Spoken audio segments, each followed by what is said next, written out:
और ward number 4 के ward number 4 के वार्ड सदस्य आशा देवी जी,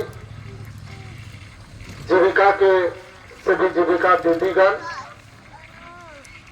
सभा को मैं इस संध्या बेला में आप लोगों का हार्दिक अभिनंदन करता हूं और सबको प्रणाम करता हूं। आज हम लोग पंचायत भवन के परिसर में जुटे हैं। आप लोग सबसे पहले इस बात को जानिए कि पूरे भारतवर्ष में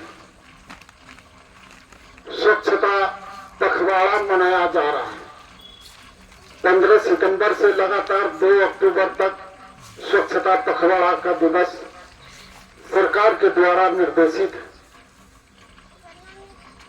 हम लोग लगातार पंचायत में स्वच्छता के लिए काम कर रहे हैं, लेकिन फिर भी लोग जागरूक नहीं, और जागरूक नहीं रहने के कारण स्वच्छता क्या है इस चीज को लोग अभी तक न समझ रहे और न जीवन में ला रहे। इसीलिए इस संध्या चौपाल का आयोजन किया गया कि जनताओं को, महिलाओं को, घर के मुखिया को, सबको जागरूक करना है, बच्चों को, विद्यार्थियों को, सबको जागरूक करना है कि आखिर स्वच्छता है क्या।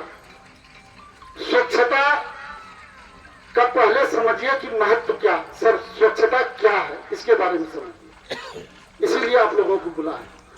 स्वच्छता हमारे जीवन का बहुत ही महत्वपूर्ण पहलू है।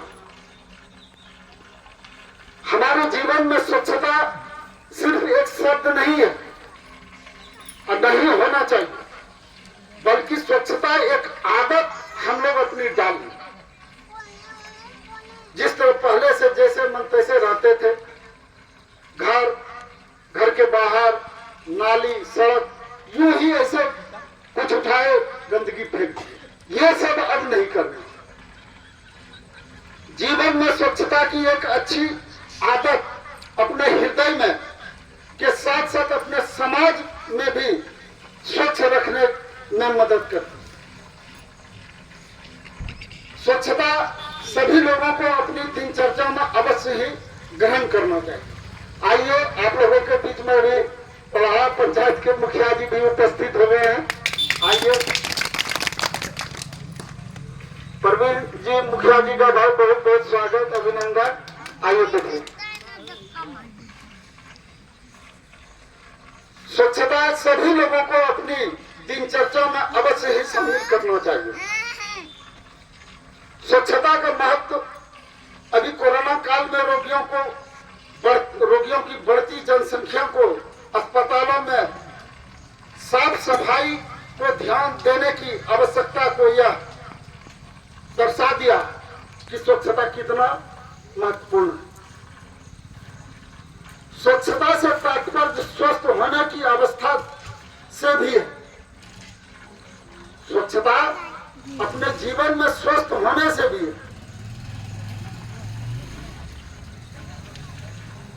स्वच्छता आज से सब लोग संकल्प हो जाइए कि हम लोगों को आज से आदत अपने घर में व्यवहारिक जीवन में डालना। यह हमारे जीवन का महत्वपूर्ण अंग है। हमारे लिए शरीर का भी स्वच्छता बहुत जरूरी है। जैसे कि हम लोग सुबह नित्य क्रिया से निवृत्त होते हैं ना, सब लोग नित्य क्रिया से निवृत्त होने के लिए हम लोग सो के जब जगते हैं तो हम लोग शौचालय जाते हैं ना। लेकिन आज तक यही हम देख रहे हैं कि शौचालय, घर के शौचालय में बहुत कम लोग जाते हैं और सारे लोग इस सड़क पे निकल जाते हैं। ये बहुत गलत आदत है। सब लोगों को आज से प्रण कीजिए कि हम लोग अपने शौचालय में ही शौच करें। इस फील्ड पे भी शौच करने के लिए लोग बच्चे लोग को ला देते हैं या बच्चा लोग को यहाँ आके फील्ड पे शौचालय करवाते हैं। ये गलत बात है। आज से आप लोगों को ये सोचना चाहिए कि आज से स्वच्छता अब शुरुआत हो गया है, तो हम भी अपने स्वच्छता में योगदान दें। और उसके लिए शौचालय का सबसे पहले अपने घर के शौचालय का उपयोग कीजिए।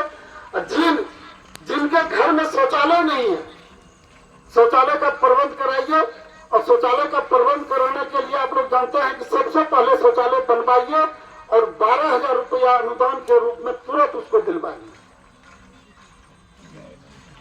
एकदम ये बात एकदम आप लोग मानिए इस बात को। और किसी दूसरे के पास नहीं जाना है फॉर्म लेकर के कि हमको पैसा दिला दीजिए। डायरेक्ट यहाँ आपके पंचायत भवन में आरटीपीएस काउंटर खुला है, यहाँ आके फॉर्म रखिए, आप जमा कीजिए और आपको 15 से 20 दिन के अंदर में आपका पैसा दिलवा देंगे। और जिनका शौचालय जीर्णोद्धार की स्थिति में है, मरम्मत की स्थिति में है, वो भी मरम्मत कराइए। वो पहले मरम्मती के पहले का फोटो लीजिए और दूसरा मरम्मती कराने के बाद फोटो लीजिए, उसको भी 5,000 रुपया अनुदान के रूप में उसको मदद मिले।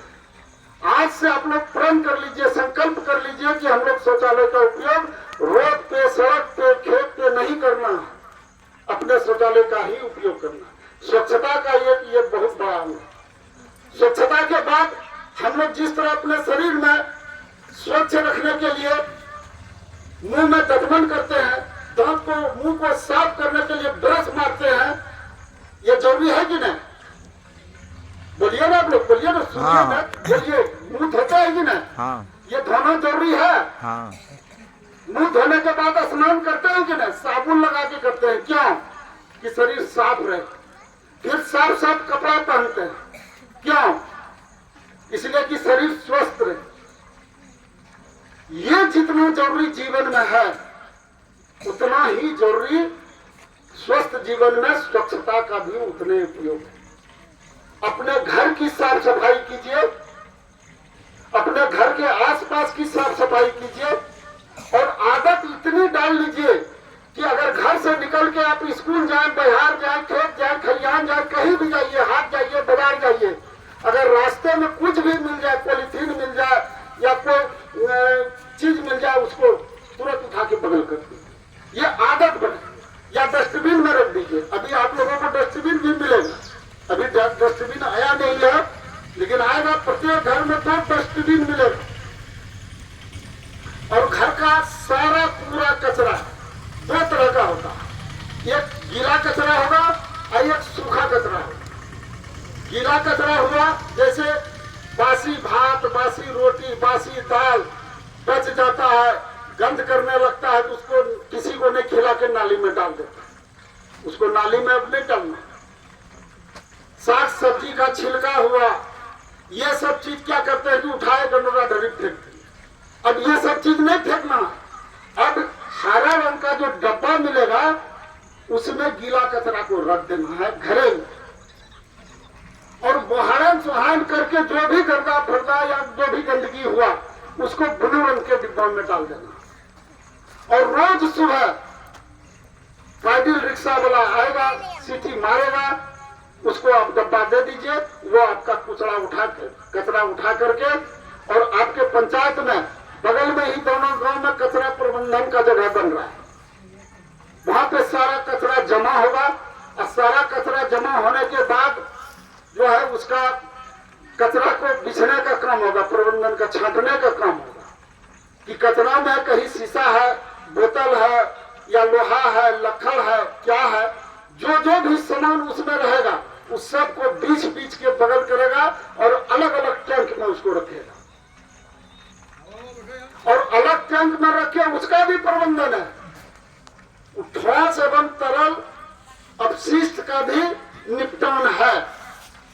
और ठोस तरल अपशिष्ट का निपटान उसको किया जाएगा जैसे प्लास्टिक का ढेर लग गया, कचरा प्रबंधन में अगर प्लास्टिक का ढेर लग गया तो उस प्लास्टिक को किसी कबाड़ी वाले के साथ बेच करके उस राशि को पंचायत के स्वच्छता के खाता पे वो जमा होगा। बोतल भी उसी तरह कबाड़ी के पास बिकेगा, लोहा लक्कड़ भी उसी तरह कबाड़ी के पास बिकेगा, और जो भी उसका राशि आएगा पंचायत का जो स्वच्छता का